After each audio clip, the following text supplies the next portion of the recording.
Hello everyone, कैसे हैं आप लोग। उम्मीद करते हैं कि आप लोग बहुत ही अच्छे होंगे।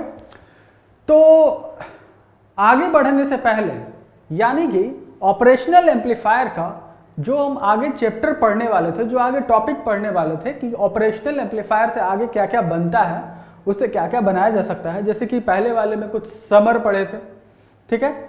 तो आगे और क्या क्या जैसा डिफरेंशिएटर बनता है, इंटीग्रेटर बनता है, उसको आगे पढ़ने से पहले अभी थोड़ा सा और टर्म्स जान लेते हैं, थोड़ा सा और इसके टर्मिनोलॉजी के बारे में जान लेते हैं कि इसमें और क्या क्या होता है। फिर उसके बाद थोड़ा सा न्यूमेरिकल करेंगे, फिर उसके बाद जाके उसके आगे बढ़ेंगे तो ज़्यादा बेटर रहेगा। डायरेक्ट किसी भी टॉपिक में छलांग लगा देना सही नहीं है। तो ठीक है, एक बार और थोड़ा सा और वार्म अप कर लेते हैं और सारा टॉपिक को देख लेते हैं। छोटा छोटा जो टर्म है बचा हुआ है उसको कर लेते हैं, फिर उसके बाद आगे बढ़ेंगे, राइट।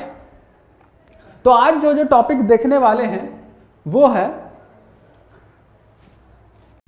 ये gain, input resistance, output resistance, CMMR, slew rate और बैंडविड्थ। और इसके पहले वाला जो स्लाइड था इसमें बस ऐसे ही आपको कार्टून बनाकर दिखा दिया गया है कि ताकि थोड़ा सा आपका एंटरटेनमेंट हो जाए कार्टून को देखकर। इस कार्टून में कुछ नहीं है, बस वही है कि आप क्या सोच रहे हैं, बस उसी के बारे में। क्योंकि क्या होता है कि काफ़ी सारा टॉपिक जो धीरे धीरे करके पढ़ते जाते हैं आपका नॉलेज इकट्ठा होता जाता है कॉपी में, यहाँ पे नहीं, ठीक है। जब यहाँ पे इकट्ठा नहीं होता है तो आपका जो इमेज होता है इस प्रकार का बनता है, ऐसा आपको सोचना पड़ जाता है, राइट। तो क्या करेंगे, इसीलिए आप इस इमेज को देखिए और थोड़ा सा खुश हो जाइए। मालूम है कि इसमें खुशी कुछ नहीं है, लेकिन फिर भी थोड़ा सा आपको खुश होना पड़ेगा क्योंकि थोड़ा थोड़ा और टर्मिनोलॉजी जो है जो आगे यूज होने वाले हैं उसको पढ़ेंगे, तब जाके आगे डेप्थ में ऑपरेशनल एम्पलीफायर के डेप्थ में पहुंचेंगे, ठीक है। तो आज का जो टॉपिक है वो हम पढ़ने वाले हैं ये वाला, ठीक है।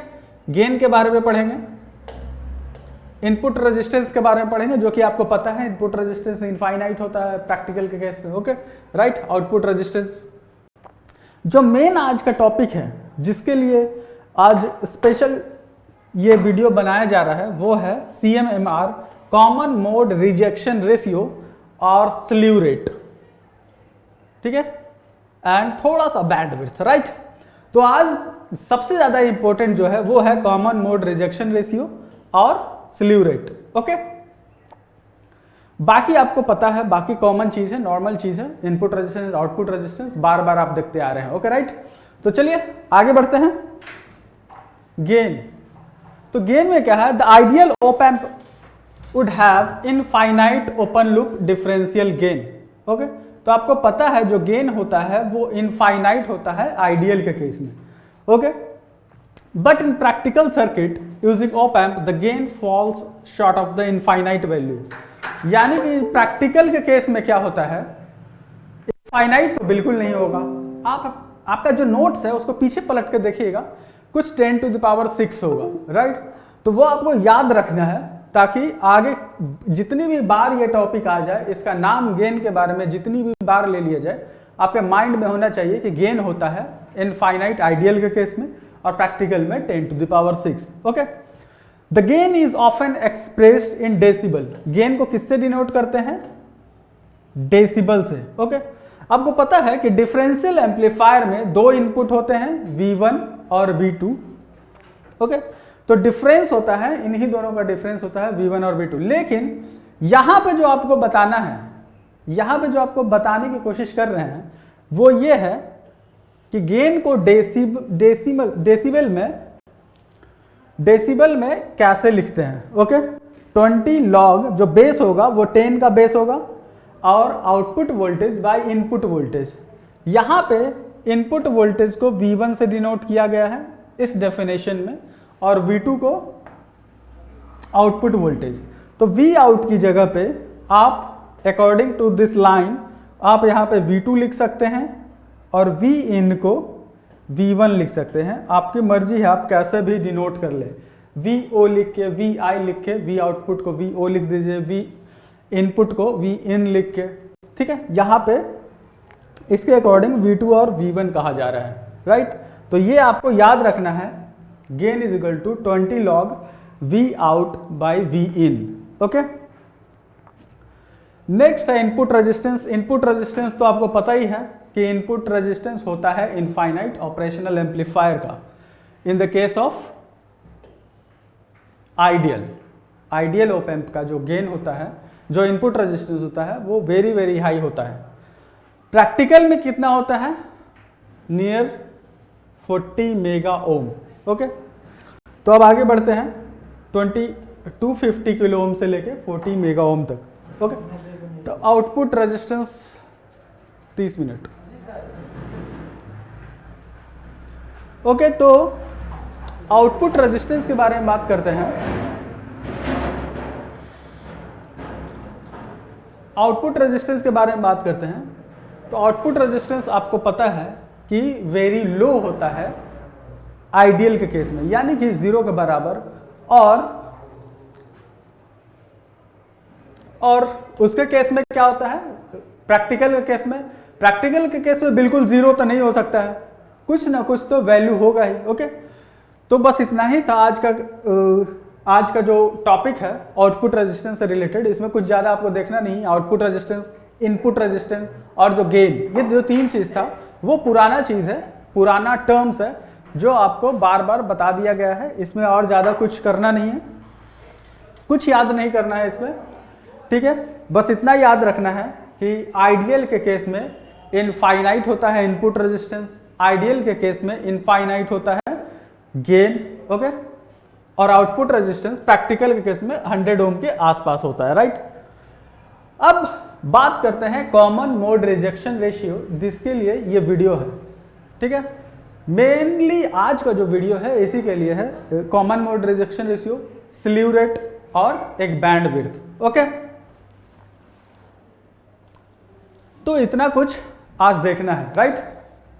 तो चलिए इसको शुरू करते हैं। देखिए, the output voltage of an op amp is proportional to the difference between voltage applied to inverting and non inverting terminals. जो आउटपुट वोल्टेज होता है वो तो आपको पता ही है, जो डिफरेंशियल एम्पलीफायर का आउटपुट वोल्टेज होता है, 2 इनपुट होता है, उसी का डिफरेंस होता है, आउटपुट उसी के डिफरेंस का प्रोपोर्शनल होता है, राइट। और ideally when the 2 voltage are equal, जब दोनों वोल्टेज इक्वल होगा, यानी कि जो 2 इनपुट है V1 और V2, जब दोनों इक्वल होगा तो आउटपुट वोल्टेज शुड बी 0। तो आउटपुट वोल्टेज दोनों 0, आउटपुट वोल्टेज 0 हो जाएगा। क्यों? क्योंकि V out is equal to क्या आता है? गेन इंटू V in, यानी V in क्या है? Difference between both the terminals. अगर V1 और V2 दोनों अगर बराबर रहा तो क्या हो जाएगा? 0 हो जाएगा, तो आउटपुट 0 हो जाएगा, right. A signal applied to both the input terminals is called common mode signal। तो ये सब धीरे धीरे जो कॉमन मोड वर्ड है वो आपको माइंड में बैठाते जा रहे हैं, यहां से आपको शुरू करना है, माइंड में धीरे धीरे बैठाना है। तो ये आपके लिए नया टर्म है कॉमन मोड। ओके, इस पे फोकस करना है। A signal applied to both the input terminals is called common mode signal. और इसके बारे में डेप्थ में अंदर की तरफ धीरे धीरे चलेंगे। Okay, it is nearly always unwanted noise voltage. The ability of an op amp to suppress common mode signal is expressed in terms of CMRR, common mode rejection ratio। जैसा कि यहाँ वर्ड में ही आ रहा है रिजेक्शन, उसका काम क्या है? रिजेक्ट करना। रिजेक्ट यहाँ पे यानी कि सप्रेस करना। किसको सप्रेस करना? कॉमन मोड सिग्नल को। जब 2 सिग्नल हैं तो कॉमन मोड जो सिग्नल होगा उसको सप्रेस करना है, उसको रिजेक्ट करना है। यही काम है CMMR का, यानी कॉमन मोड रिजेक्शन रेशियो का, ठीक है। अब धीरे धीरे अब हम लोग अंदर जा रहे हैं कॉमन मोड रिजेक्शन की तरफ। लेकिन इतना से तो काम चलेगा नहीं, इतना से काम नहीं चलेगा। अभी आपको इसमें डिटेल में चलना है, तो डिटेल में अभी ले चलेंगे। थोड़ा सा और ओवरव्यू आपको दे देते हैं। जो CMMR होता है वो difference gain divided by common gain, इतना आप बस आप जानते जाइए। और AD यहां पे क्या है? Difference gain. AC क्या है यहां पे? Common mode gain. ओके, और CMMR को dB में कैसे डिनोट करेंगे? 20 log। ये जो 10 है वो बेस की बात कर रहा है, यहां बेस है 10। ओके, जो दिखने में मल्टीप्लाई जैसा लग रहा होगा, 20 log CMMR, यानी जो भी वैल्यू आएगा यहाँ पे पुट कर देना है। ओके, CMMR क्या होता है? AD/AC। बस ये ओवरव्यू है, अब चलते हैं इसके डिटेल में। ठीक है, तो न्यू पेज ले लेते हैं, न्यू स्लाइड। अब चलते हैं इसके डिटेल में। ठीक है, तो आपको पता है डिफरेंशियल एम्पलीफायर। ठीक है, तो चलिए एक लेते हैं differential amplifier, right. Ideal differential amplifier, ideal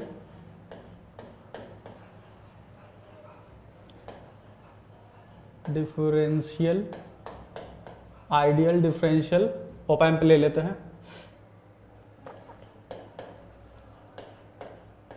amplifier. ठीक है, तो इसमें क्या होगा,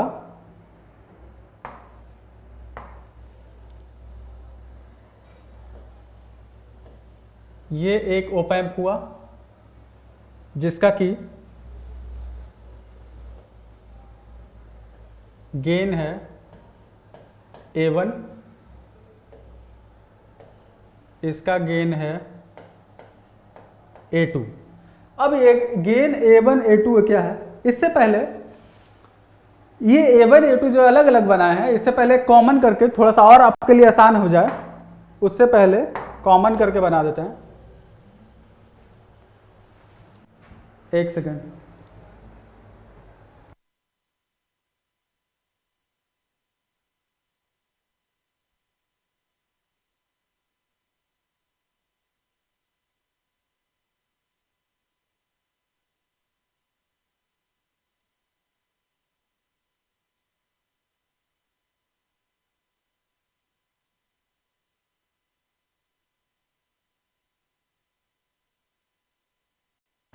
ओके, सब क्लियर है आवाज? Okay, right. तो आगे बढ़ते हैं, तो ऑपरेशनल एम्पलीफायर की तरफ बढ़ रहे थे।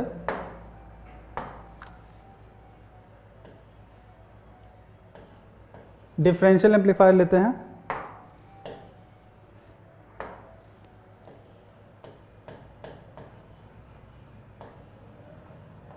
डिफरेंशियल एम्पलीफायर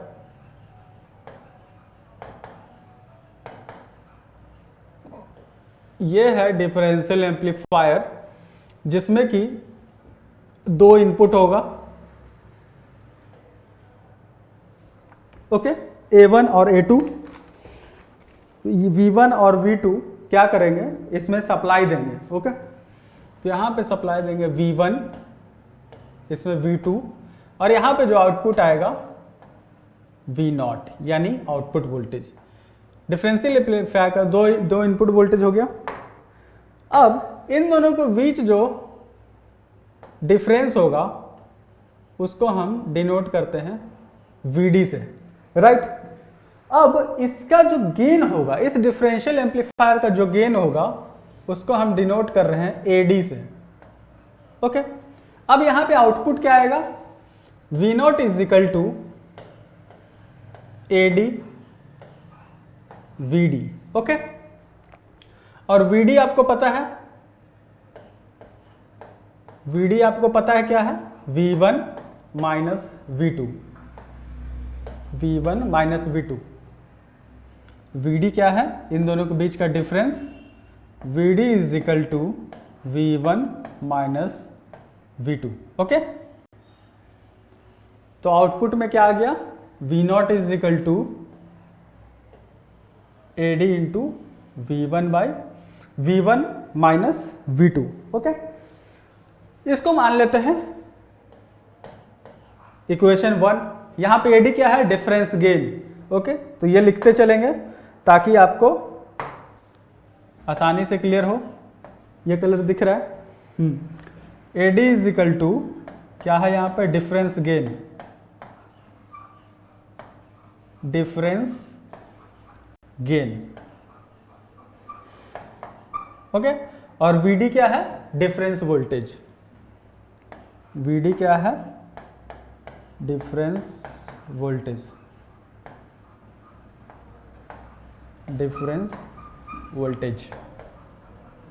ओके, यहां तक कोई दिक्कत? यहां तक कोई दिक्कत नहीं होनी चाहिए। ये तो चलिए हो गया एक ब्लॉक डायग्राम डिफरेंशियल एम्पलीफायर का। ओके, तो अब चलेंगे डिफरेंशियल एम्पलीफायर बनाएंगे। दो अलग अलग डिफरेंशियल एम्पलीफायर लेंगे, एक ओप एम्प लेंगे, दो अलग अलग, एक इन्वर्टिंग टाइप, एक नॉन इन्वर्टिंग टाइप। आप यहाँ पे देख रहे हैं कि यहाँ पे आखिर कर क्या रहा है। ये दो सिग्नल है, एक V1 एक V2, दोनों को क्या किया यहाँ पे माइनस किया गया है। V1 माइनस V2 का डिफरेंस हुआ VD, ठीक है। माइनस करने के बाद जो आउटपुट आ रहा है V2 is equal to AD into VD। VD क्या है? डिफरेंस बिटवीन टू टर्मिनल्स, यानी कि दो ऑपरेशनल एम्पलीफायर लेंगे और एक समर लेंगे, दोनों को ऐड करेंगे। समर आपको बता दिए क्या होता है, तो चलिए इसका देख लेते हैं। अब यहां पे देखिए, मेकिंग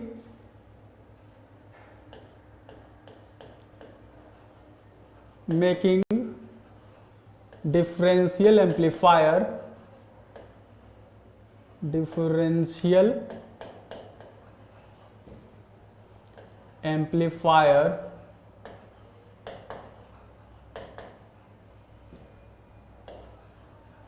by using two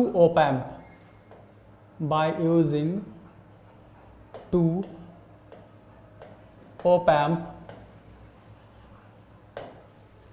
जिसमें कि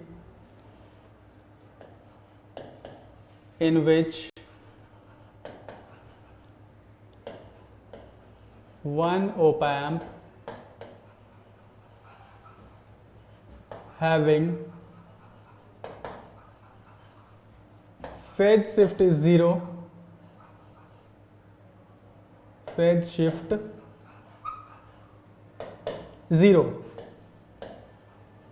यानी कि phi is equal to 0, and another op amp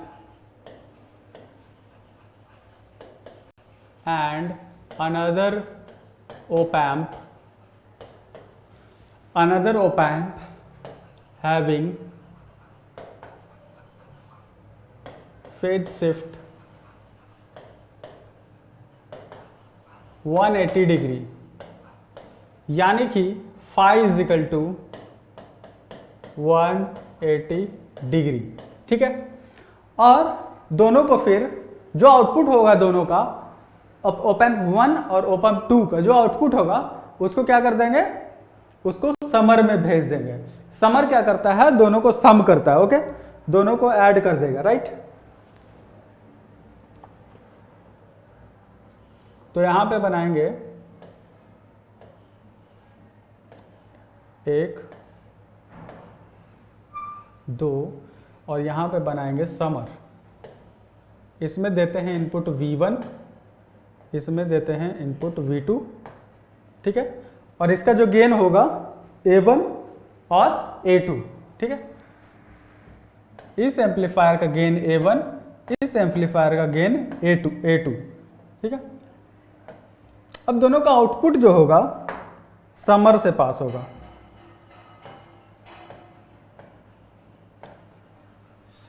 summer क्या करता है, ऐड करता है।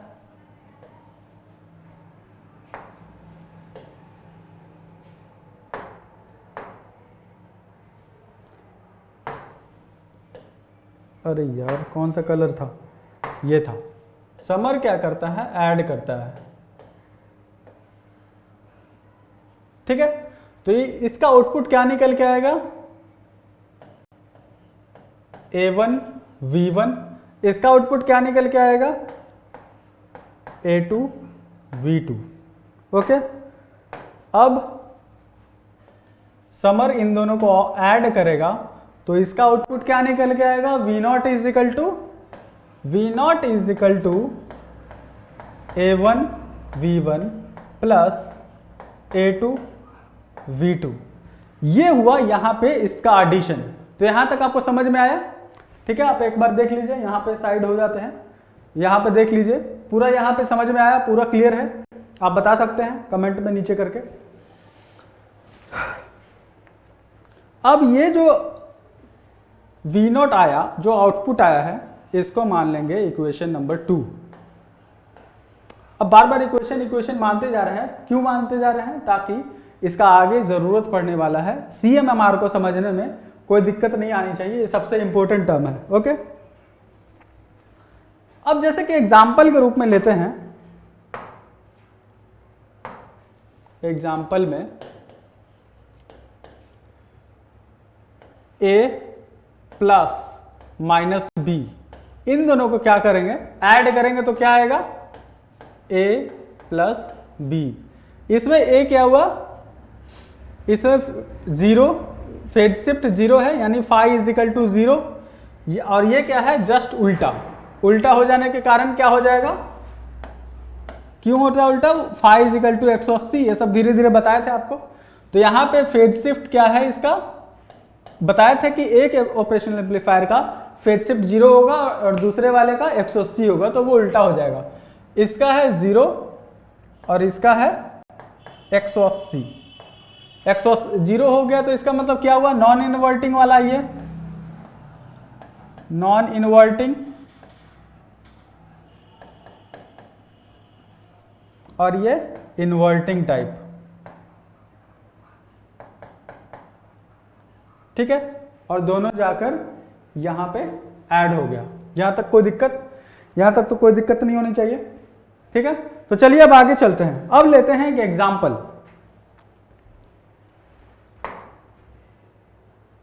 अब एग्जाम्पल लेते हैं, एग्जाम्पल 1।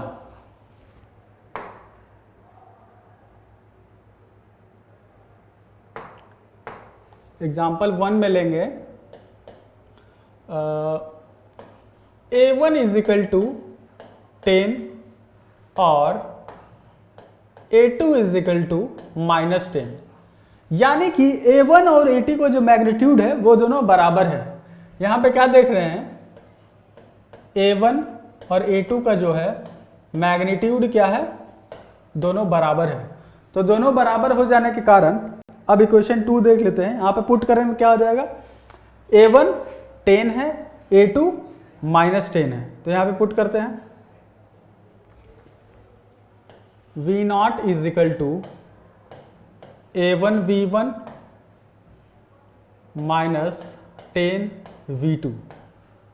तो यहां पे 10 को कॉमन ले लेंगे, V1 -V2। ठीक है, यहां पे V0 आ गया। इसको हम कंपेयर करेंगे इस वाले से, इसको हम कंपेयर करेंगे इक्वेशन 1 से। ठीक है, इक्वेशन 1 से कंपेयर करने के बाद क्या आ रहा है? इसको हम मान लेते हैं इक्वेशन 3। इसको मान लेते हैं इक्वेशन 3। इक्वेशन 3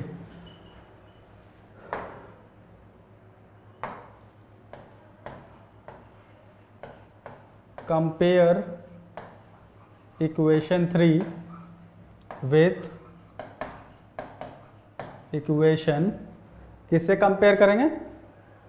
इससे, 1 से। इक्वेशन 1, तो 1 से कंपेयर करेंगे तो क्या आ जाएगा? AD is equal to 10, AD is equal to 10। बाकी V1 माइनस V2 तो एज इट इज है, वो इनपुट सिग्नल है।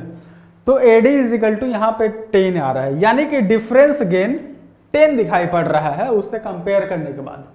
ये हुआ पार्ट, वो पार्ट हुआ जब दोनों एम्पलीफायर का, जो इन्वर्टिंग एम्पलीफायर है, जो नॉन इन्वर्टिंग है, जिसमें 0 डिग्री फेज शिफ्ट है, जिसमें 180 डिग्री फेज शिफ्ट है, इस केस में क्या आया? जब दोनों का जो गेन है A1 और A2 बराबर है। यहाँ एग्जाम्पल के रूप में क्या लेके गए हैं? 10 लेके गए हैं।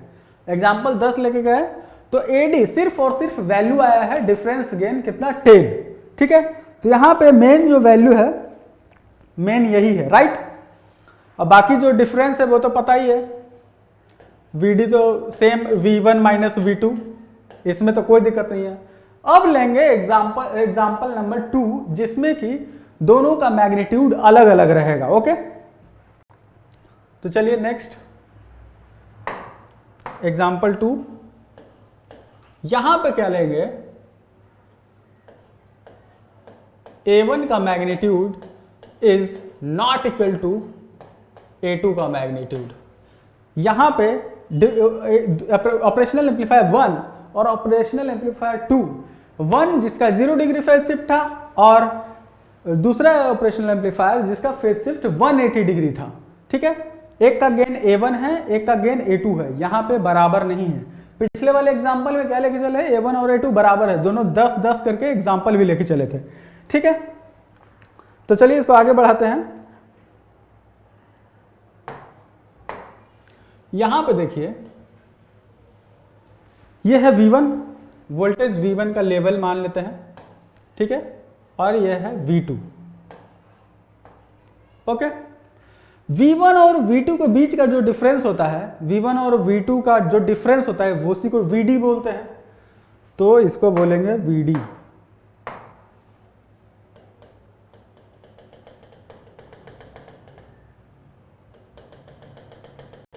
इसको क्या बोलेंगे, इन दोनों के बीच का difference VD, VD। Okay right. अब बात करते हैं एवरेज की।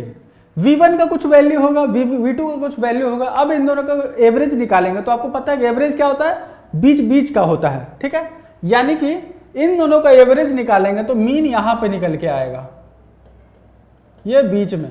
ठीक है, ये जो पॉइंट है एवरेज है,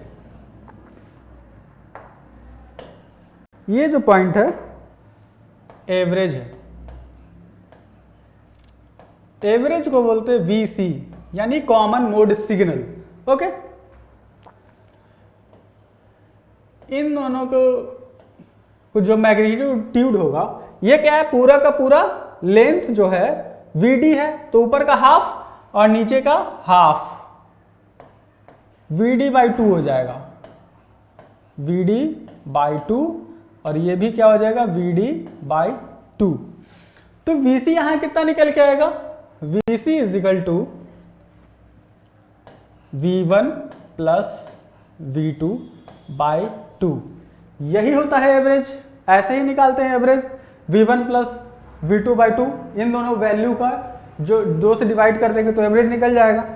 उसको किससे डिनोट करेंगे, VC से। VC यानी कॉमन मोड सिग्नल। ओके, तो V1 इज इक्वल टू, इसके टर्म में अगर V1 को हम लिखना चाहें VD/2, और ये वाला टर्म क्या है, VC है। ये बीच वाला टर्म क्या है, VC, यानी कि एवरेज है। राइट, ये है VC, ये है VC। ओके, अब ये जो एवरेज को VC से डिनोट किया गया, VC और VD/2 के टर्म में हम लिखना चाहते हैं V1 को, तो V1 इज इक्वल टू कितना हो जाएगा, V1 is equal to VC plus VD/2, और V2 is equal to VC minus VD/2। इस प्रकार से हम V1 और V2 को लिख सकते हैं VD और VC के टर्म में, एवरेज के टर्म में। तो इसको मान लेंगे इक्वेशन 4, इसको मान लेंगे इक्वेशन 5। ठीक है, यहां तक कोई दिक्कत, यहां तक कोई दिक्कत नहीं होनी चाहिए। VC क्या है, कॉमन मोड सिग्नल, यानी कि दोनों जो सिग्नल है V1 और V2 उसका डिफरेंस। ओके, यहां तक कोई दिक्कत नहीं। तो चलिए आगे बढ़ते हैं। तो अब इक्वेशन जो 4 आया है और इक्वेशन 5 आया है, अब इसको पुट करते हैं। पुट इक्वेशन 4 एंड 5, यानी कि वैल्यू ऑफ V1 और value of V2, value of V1 और वैल्यू ऑफ V2 को चलिए पुट करते हैं इक्वेशन 2 में, इसमें। ठीक है, वैल्यू ऑफ V1 निकल के आ चुका है, वैल्यू ऑफ V2 निकल के आ चुका है, उसमें पुट करेंगे। ठीक है, अभी कौन सा केस लेके चल रहे हैं, जब A1 और A2 बराबर नहीं है। राइट, तो यहां पे था put in equation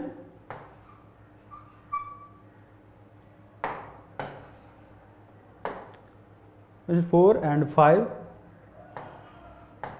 put in equation 2. Okay,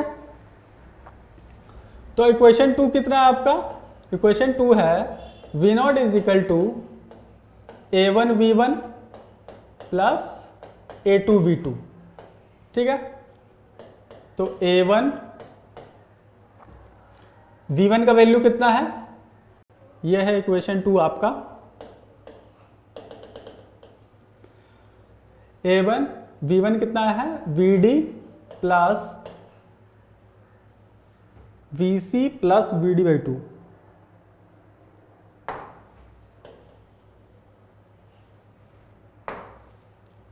VC plus VD/2 plus A2 VC minus VD/2. Okay, तो अब यहां पे मल्टीप्लाई करते हैं और टर्म को VC और VD के टर्म में दोनों को अलग अलग करते हैं. ठीक है, A1 VC plus A1 VD/2 plus A2 VC minus A2 VD/2. तो VD को अलग कर लेते हैं, VC को अलग कर लेते हैं. तो A1 minus A2/2 E into VD plus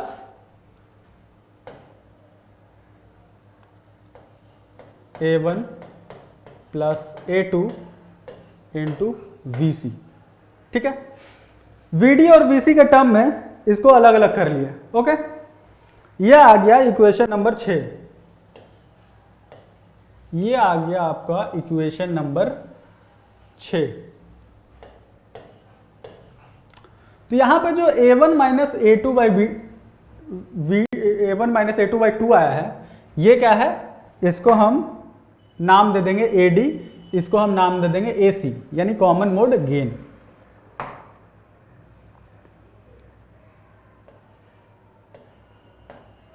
ठीक है, इसको हम नाम दे देंगे AD is equal to A1 minus A2/2 और इसको क्या नाम दे देंगे? AC. AC is equal to A1 plus A2.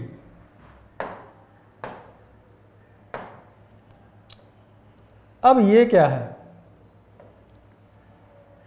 ये कौन सा केस में हम लेके चल रहे हैं? जब A1 और A2 बराबर नहीं है.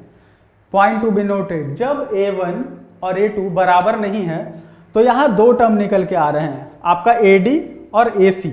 AD तो कॉमन है, AD तो नॉर्मल सी चीज है. AD तो तब भी आया था जब डिफरेंस दोनों का जब A1 और A2 दोनों बराबर था.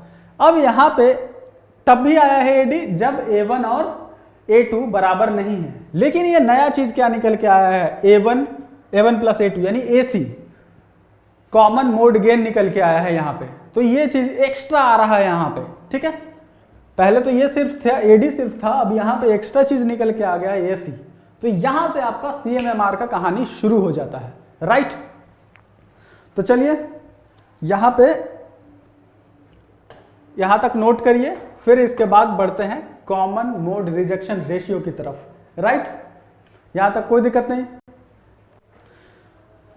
बोथ एम्पलीफायर जो है दोनों क्या होगा? Both amplifier must have same sign.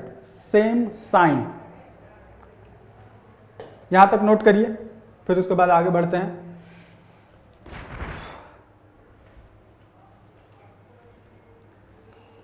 Note कर लीजिए आराम से, या फिर स्क्रीनशॉट भी ले सकते हैं. स्क्रीनशॉट लेंगे तो जल्दी हो जाएगा.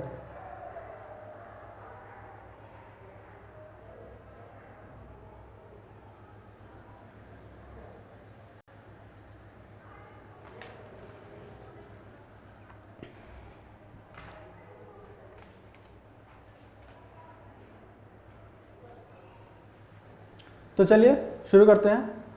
यहाँ पे एडी क्या है,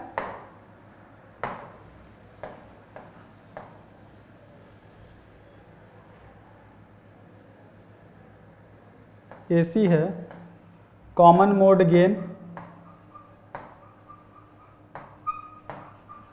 कॉमन मोड गेन, और वीसी क्या है जो नया है यहाँ पे, common mode signal, common mode signal. Okay, यहाँ तक कोई दिक्कत नहीं है।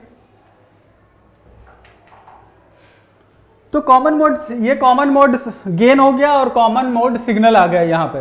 तो ये यहाँ तक इतना था, फिर उसके बाद धीरे धीरे आगे बढ़ते हैं।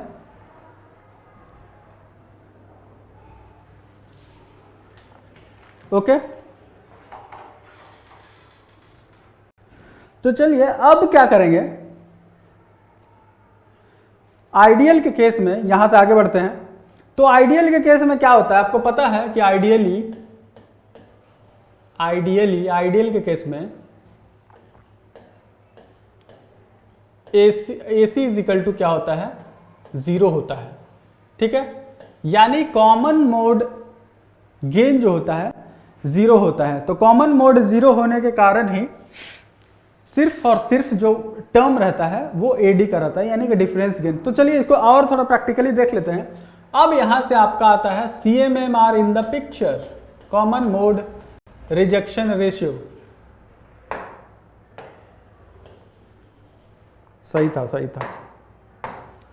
Common mode rejection ratio CMRR, common mode rejection ratio. इसको रो से डिनोट करते हैं, कॉमन मोड रिजेक्शन रेशियो को। तो एग्जांपल के रूप में अभी ले चलें तो दो डिफरेंशियल एम्पलीफायर है,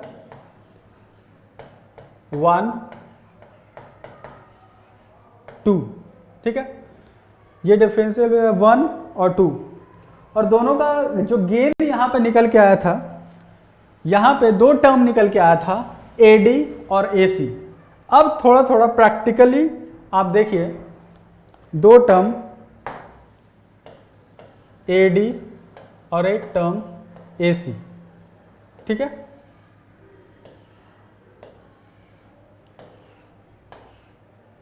अब यहां पे देखिए, मान लेते हैं कि AD का वैल्यू जो कि डिफरेंस गेन है वो 2000 है या फिर 1000 है, जो भी मान सकते हैं, 1000 है, ओके। और AC यानी कॉमन मोड जो सिग्नल है उसका वैल्यू है 2, ठीक है। और दूसरा जो एम्पलीफायर है उसका है 10 और 0.5, 10 इसका है और इसका 0.5 है कॉमन मोड सिग्नल, 0.5, ओके। 0.5। तो अब चलते हैं CMMR की तरफ। CMMR, common mode rejection ratio, फिर CMMR हो, common mode rejection ratio, CMRR।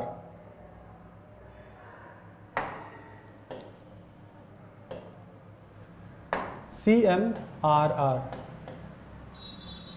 ठीक है। तो अब यहां पे डिवाइड करिए, 100 से 2 से डिवाइड करेंगे तो यहां आ जाएगा 500।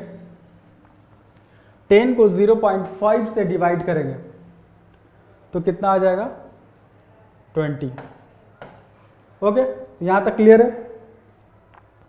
तो यहां पे मैंने क्या किया, CMMR को निकालने के लिए क्या किया, जो डिफरेंस गेन था उसको डिवाइड कर दिया कॉमन गेन से, तो वो निकल के आ गया कॉमन मोड रिजेक्शन रेशियो। यानी कि वो वैल्यू जिसको हम, जिस गेन को हमको क्या करना है, सप्रेस करना है या फिर रिजेक्ट करना है, तो यही वो वैल्यू है 500 कॉमन मोड रिजेक्शन रेशियो, जिस पे हमको काम करना है, राइट। तो यहां तक समझ में आया। तो इट रिजेक्ट्स कॉमन सिग्नल, जो CMMR है, जो CMRR है, इट रिजेक्ट्स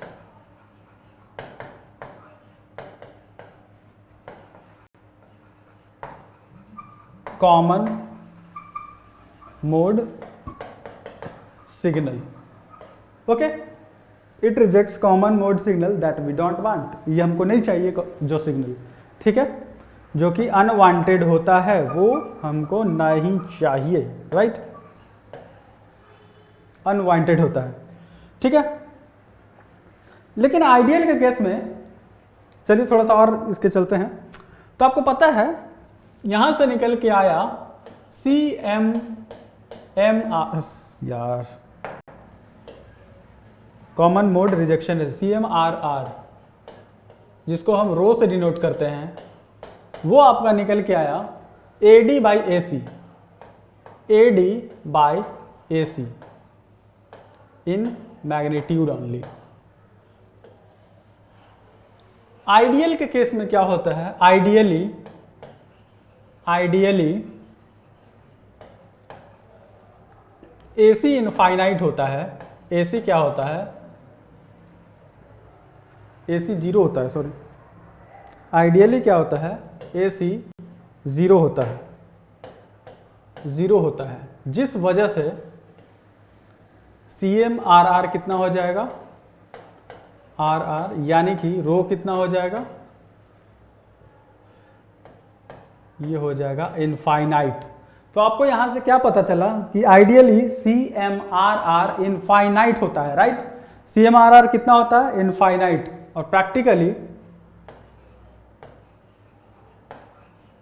प्रैक्टिकली जो CMRR होता है रो से डिनोट करते हैं, ये होता है 10⁶, ठीक है, और इसका फॉर्मूला होता है AD/AC, ठीक है। डिफरेंस गेन को कॉमन गेन से डिवाइड करते हैं तब जाकर निकलता है CMRR, common mode rejection ratio. अब चलते हैं डेसिबल में, ठीक है। डेसिबल में अगर बात करें तो CMRR in decibel is equal to 20 log base 10 होगा और AD/AC होगा, AD/AC। AD/AC क्या होता है, AD/AC तो CMRR ही तो होता है ना, तो CMRR यहां पे पुट कर देंगे, तो CMRR को यहां पे पुट कर देंगे, CMRR dB में 20 log बेस 10, यहाँ पे CMRR लिख सकते हैं, यानी कॉमन मोड रिजेक्शन रेशियो, ठीक है। जो भी वैल्यू होगा वो इसको यहाँ पे पुट कर देना है, ओके। तो प्रैक्टिकली कितना होता है, प्रैक्टिकली 10⁶ होता है, ठीक है। तो 10 क्या करेंगे, 6 पुट करेंगे यहाँ पे, 10 अगर 6 करेंगे तो CMRR dB में आ जाएगा 120 dB, ठीक है। तो 120 dB आ जाएगा practically,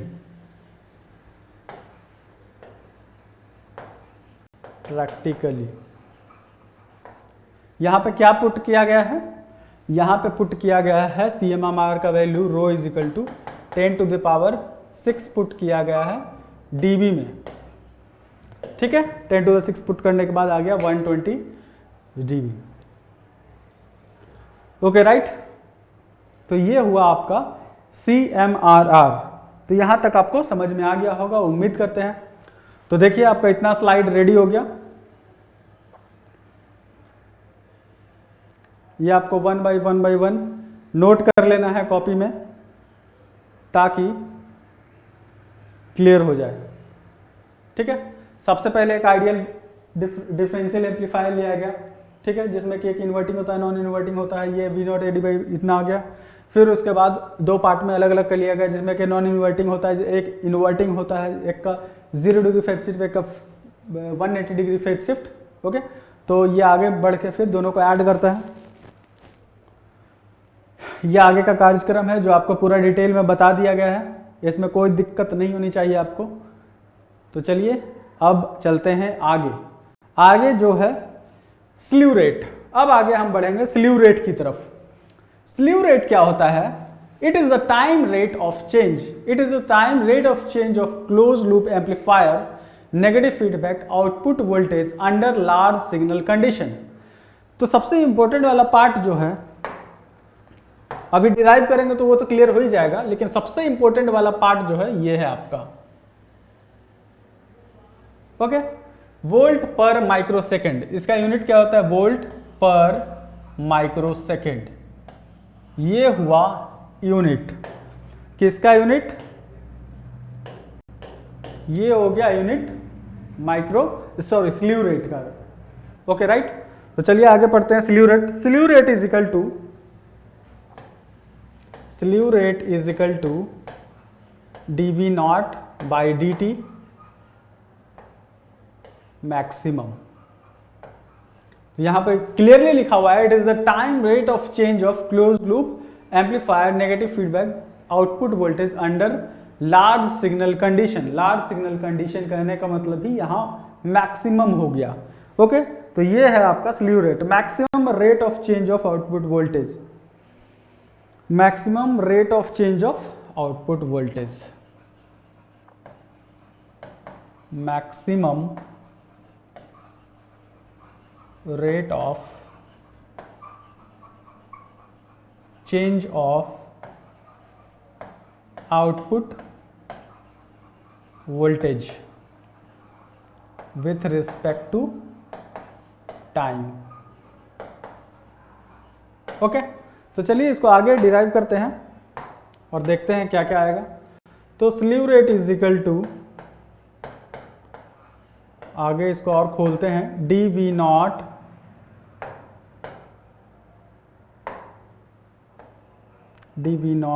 by dVi into dVi by dt, ये मैक्सिमम, ठीक है। तो आपको पता है output voltage output by input क्या होता है? Close loop gain. तो क्लोज लूप की कहानी है यहां सारा, तो क्लोज लूप गेन ही होगा, close loop gain into dVi by dt max, okay. यहां तक क्लियर है? यहां तक क्लियर है तो आप आगे बताइए, आगे चलते हैं।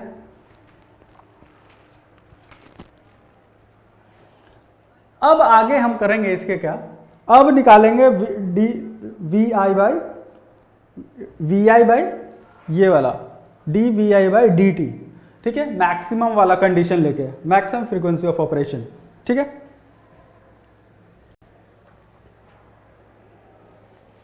एट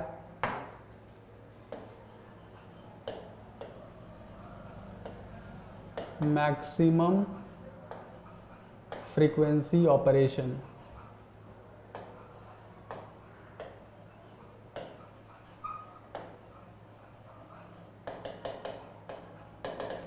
मैक्सिमम फ्रीक्वेंसी ऑपरेशन, यहां मैक्सिमम वाला लिखा हुआ है dVi/dt एट मैक्सिमम, इसीलिए हमको क्या लेके चलना पड़ रहा है? At maximum frequency operation. तो V जो होगा यानी कि इनपुट, जो इनपुट वोल्टेज होगा Vm साइन ओमेगा टी, यही होता है, साइनोसॉइडल वोल्टेज को ऐसे ही रिप्रेजेंट करते हैं, यहां तो कोई दिक्कत नहीं, ठीक है। अब इसको करेंगे differentiate, dVi by dt is equal to dVm sine omega T by dt, ठीक है। dVi by dt is equal to Vm common निकल जाएगा, यहाँ पे बाहर निकल जाएगा, मतलब डिफरेंशिएशन से बाहर बचेगा क्या? Sine omega T by dt। तो dVi by dt is equal to Vm sine omega T by D omega T into D omega T by D T. ये सारा डिफ्रेंसिएशन है। अगर डिफ्रेंसिएशन में प्रॉब्लम है तो आप एक बार डिफ्रेंसिएशन को जाकर देख लीजिए, ठीक है। D V I by D T is equal to V M, sine का डिफ्रेंसिएशन, यहाँ डी छूट गया है, डी डी, तो साइन का डिफ्रेंसिएशन होता है कॉस, तो यहाँ पे होगा cos omega T into omega. Okay, तो यहाँ पे कितना आएगा,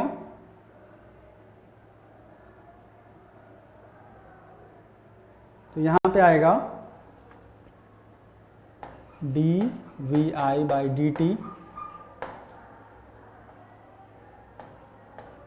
is equal to V M omega cos omega T. Okay, ये इतना निकल के आ गया। लेकिन यहां पे क्या है, D V I by D T है एट मैक्सिमम, तो हमको मैक्सिमम वाला केस लेके चलना है, तो यानी कि फ्रीक्वेंसी मैक्सिमम लेके चलना है, मैक्सिमम फ्रीक्वेंसी, ठीक है।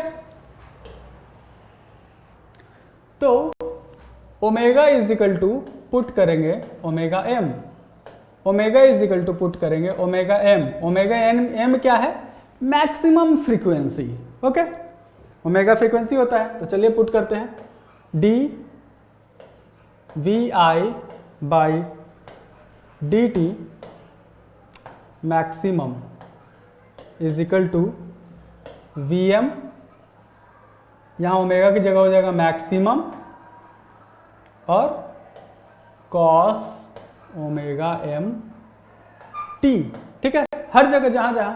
अब यहां पे कॉस ओमेगा एम जो टी है मैक्सिमम होने के कारण क्या हो जाएगा, ओमेगा क्या होता है, omega is equal to 2 pi F होता है, एफ और टी, यहाँ पे जो टी है टी इज इक्वल टू क्या होता है 1 बाई एफ, एफ और एफ कैंसिल हो जाएगा और बचेगा 2 पाई, 2 पाई यानी 360 डिग्री, 360 पे क्या होता है 1 होता है, तो यहाँ पे कॉस ओमेगा टी क्या हो जाएगा, cos omega M T is equal to हो जाएगा 1, तो आएगा क्या D V I by D T max is equal to आ गया वी एम ओमेगा एम। बस यहां तक लाना था, यहां तक आ गया। ओके, यहां तक कोई दिक्कत तो आप देख के बताइए। यह आ गया आपका। अब इसी को क्या करेंगे, पुट करेंगे इसमें, इसको इक्वेशन 1 मान लेते हैं, इसमें पुट कर देंगे, put in equation 1,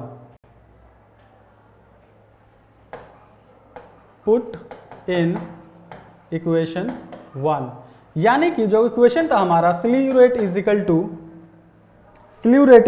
A C L into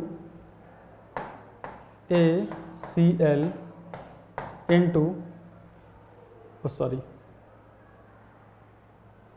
D V I by D T at max, और यार D V I by D T at max कितना आया है, वी एम ओमेगा एम, ठीक है। तो ये आया आपका स्लीव रेट, ये आपको याद रखना है,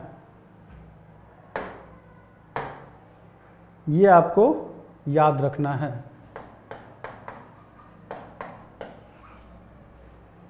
अब चलते हैं फ्रीक्वेंसी की तरफ।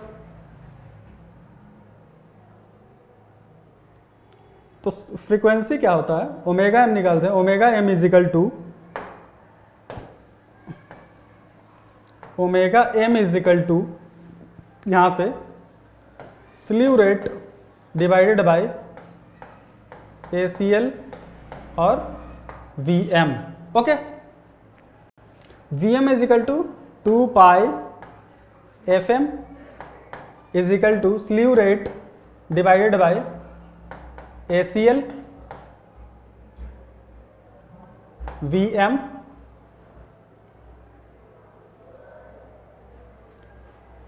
तो FM इज इक्वल टू यानी maximum frequency is equal to slew rate divided by 2 pi ACL Vm, ठीक है।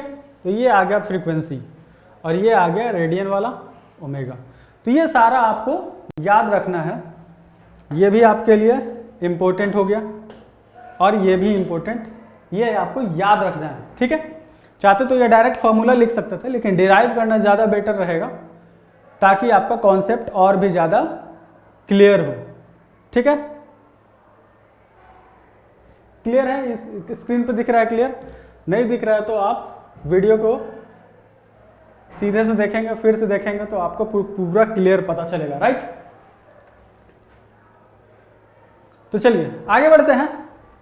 ये हो गया स्लीव रेट खत्म। अब थोड़ा सा और देख लेते हैं। फ्रीक्वेंसी जब लेस देन एफएम रहेगा, यानी कि फ्रीक्वेंसी है जो लेस देन जब एफएम रहेगा तो उस समय क्या होगा, आउटपुट होगा विदाउट डिस्टॉर्शन। जब फ्रीक्वेंसी ग्रेटर देन एफएम होगा तो उस समय आउटपुट होगा विथ डिस्टॉर्शन, ठीक है। आउटपुट डिस्टॉर्टेड रहेगा, डिस्टॉर्टेड यानी बिगड़ा हुआ, ठीक है। तो आगे बढ़ते हैं, अब चलते हैं बैंडविड्थ की तरफ।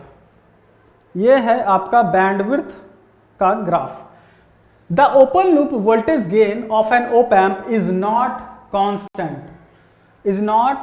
कांस्टेंट। जो ओपन लूप गेन होता है ओप एम्प का, वो कांस्टेंट नहीं होता है, थोड़े टाइम के लिए थोड़े फ्रीक्वेंसी लेवल पे ही कांस्टेंट होता है, वो आपको दिख रहा होगा ग्राफ में। Not constant at all frequency but falls, यानी कि गिरता है graph, but falls at high frequency. High frequency पे क्या होता है, ये स्लोप पकड़ लेता है, यानी कि ग्राफ गिरना शुरू हो जाता है, गेन गिरना शुरू हो जाता है, उसका वैल्यू गिरना शुरू हो जाता है eight high frequency because of their capacitive effect. Capacitive effect के कारण ग्राफ नीचे गिरना। तो आप देख लीजिए यहां पे इतना जो रेंज है यहां से यहां तक का, ये जो रेंज है कहां तक का, फ्रीक्वेंसी 10 तक का।